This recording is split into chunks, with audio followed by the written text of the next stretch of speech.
It's nothing like the game. Oh, I'm just kidding. That's not the review, okay? Resident Evil Retribution in 3D. But I didn't see it in 3D, so I saw it in 2D. Why? Because 3D is pointless. So basically, I'm going to go over my review of this movie, my thoughts, and my personal rating for it.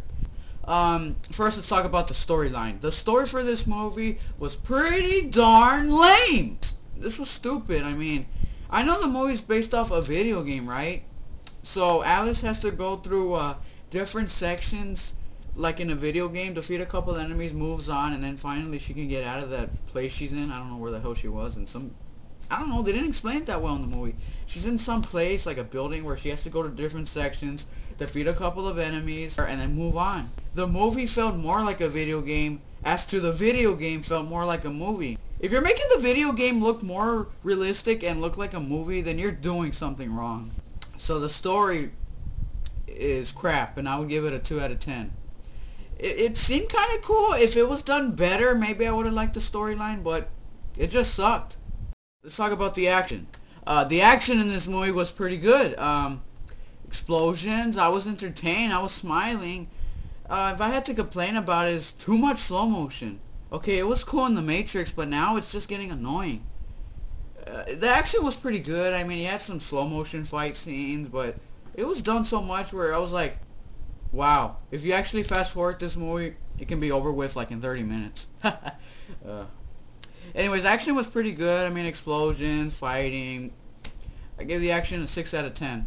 It was actually pretty entertaining, despite the fact that it had slow motion. Now let's talk about characters. There was a couple of new characters in here, like Leon S. Kennedy from Resident Evil 4, Ada Wong from also Resident Evil 4, and you also have Barry Burden from the old Resident Evil games, as well as Jill. But for some weird reason, Chris and Claire weren't in it.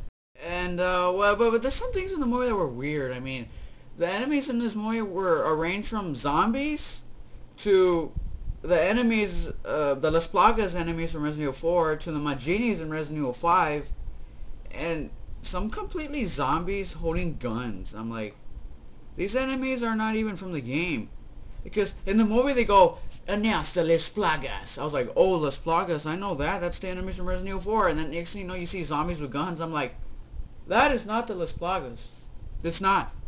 This movie had like 2 scenes that made me laugh, but not because it was funny, because it was stupid. Like when the girl, Rain, I don't know her name, that's her name I think, she injects herself with the Las Plagas, right? And she, gets powers.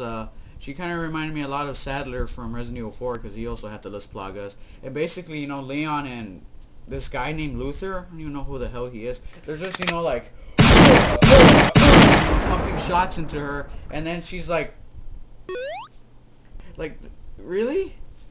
This movie had also some stupid dialogue. Like, you have Rain, like, you can't kill me, okay? There's nothing you can do. It's not you I'm trying to kill. And she starts shooting the floor. And then she's on ice, by the way, in case you're like, why would she shoot the floor? She's on ice, and then, boom, she just falls through the ice, because, Alice shot it. And then, Rain's getting attacked by zombies under the water. What? I know, right? How the hell do zombies survive under the water? I don't know. And then Rain is like, I'll be back for you! And then Alice is like, well, good luck with that. What? What? Like, oh, come on, the video game has better dialogue than this shit. I mean, that's saying a lot, because Resident Evil has some terrible dialogue. I mean, just listen to this. Monsters. Guess after this, there'll be one less to worry about. Rain or shine, you're going down. Need a ride, handsome? Okay. I knew you'd be fine if you landed on your butt. That's pretty cheesy, but that dialogue would sound like a masterpiece compared to the dialogue in this movie, because the dialogue in this movie makes the video game dialogue look like a masterpiece. That's no good. That thing was stupid. I mean, you have Wesker, the president. Yeah, the Wesker's now the president. Imagine how that would go down. I mean, that would be awesome. He would be like, my name is Albert Wesker, and yes, we can. I mean, I want to see that become a poster. The ending was stupid because they show zombies attacking the White House. You have zombies, those weird bat creatures from Resident Evil 5 stuff. They're all coming to the White House. Alice is there, Leon's there, Wesker's there. And then a bat creature comes up to the screen and just, you know, like that. And then that's how the movie ends. I'm like, you're seriously going to make a 6th movie? You're going to make a 6th movie. I can't wait. Overall, this movie was entertaining. It was stupid, but I had fun with it. I only recommend this movie to the die-hard fans of the games and only fans who like the movies. Other than that, stay away because you're not missing out on anything. Alright, let's go over it. Story. Story gets a 2 out of 10. Action. Action gets a 6 out of 10. Characters? Other than Ada Wong and Alice, everybody else was terrible. Yes, even Leon. Characters, I'm going to give a 4 out of 10. Overall, this movie gets a 5 out of 10. Pretty decent. Check it out if you like action movies. This is Rosie the Rascal 15, and I will be seeing you later. Now, if you excuse me, I'm going to go play some Resident Evil 4.